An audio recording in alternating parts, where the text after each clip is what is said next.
Hello, Saxons. I'm Ms. Masters, your North High librarian, and this is First Chapter Friday. Before we get started, let me remind you that it's basically the end of the year, which means you'll need to return your library and textbooks soon. If there are any library materials you no longer need, you can start returning them right now. If you're learning on campus, you can return books at the textbook window during its business hours.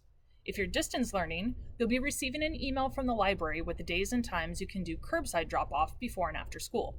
Watch for that info. You have to check your school email.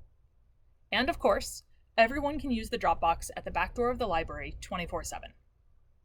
Now, on to our book. The second semester reading challenge for May is to read and review a nonfiction book on a topic you wouldn't normally read about. The nonfiction book I'm going to read from today is The 57 Bus by Dashka Slater.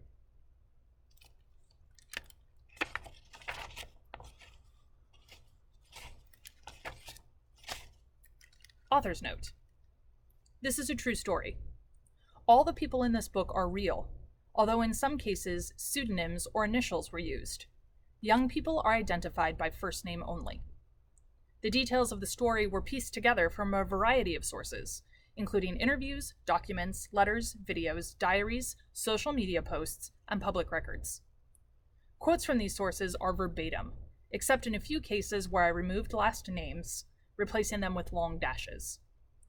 Information from first-hand accounts was corroborated with official records whenever possible, unless those records were sealed or not available to the public. In those cases, I relied on the memory of witnesses and participants. The pronouns and names used for gender non-conforming people were approved by the people in question. The 57 Bus, Monday, November 4, 2013. By 4:30 in the afternoon, the first mad rush of after-school passengers has come and gone. What's left are stragglers and stay-laters, swiping their bus passes as they climb onto the 57 bus and take seats among the coming-home workers, the shoppers and errand-doers, the other students from high schools and middle schools around the city. The bus is loud, but not as loud as sometimes.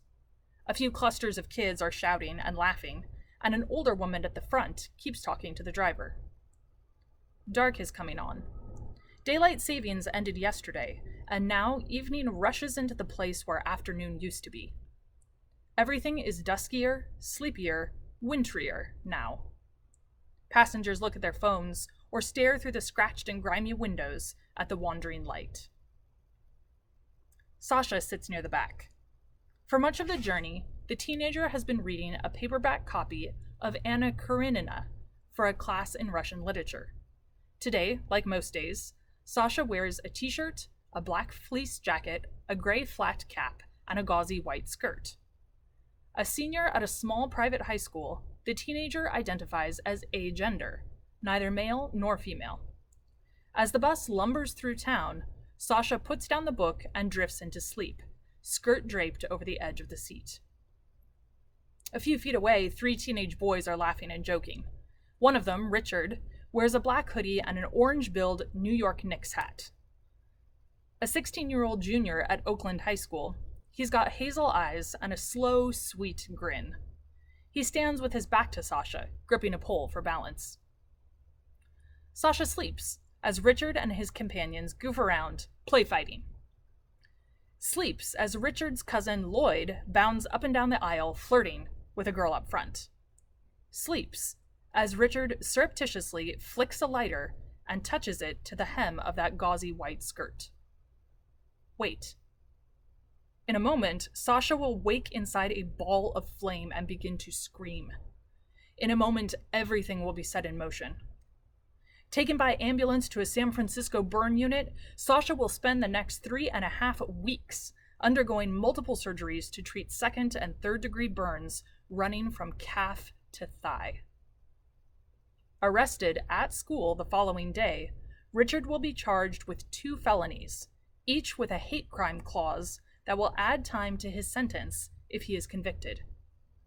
Citing the severity of the crime, the district attorney will charge him as an adult, stripping him of the protections normally given to juveniles.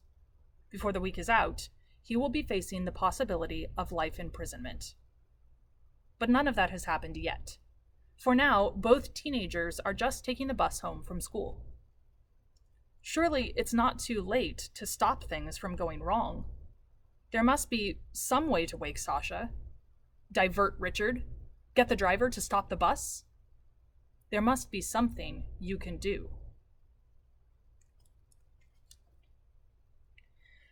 The inside flap of the book gives us a few more details about what we can expect. One teenager in a skirt, one teenager with a lighter, one moment that changes both of their lives forever. If it weren't for the 57 bus, Sasha and Richard never would have met. Both were high school students in Oakland, California, one of the most diverse cities in this country, but they inhabited different worlds.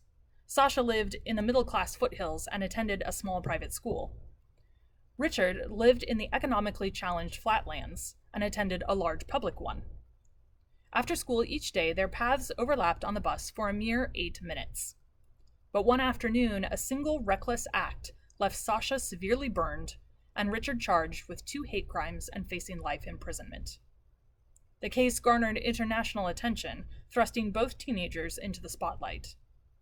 But in the 57 bus, author Dashka Slater shows that what might at first seem like a simple matter of right and wrong, justice and injustice, victim and criminal, is something more complicated and far more heartbreaking.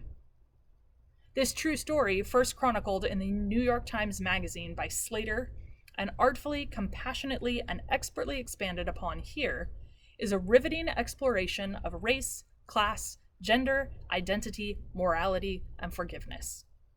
Told with honesty and insight, gleaned from both teens' lives, the 57 bus will inspire you to rethink all you know about crime, punishment, and empathy.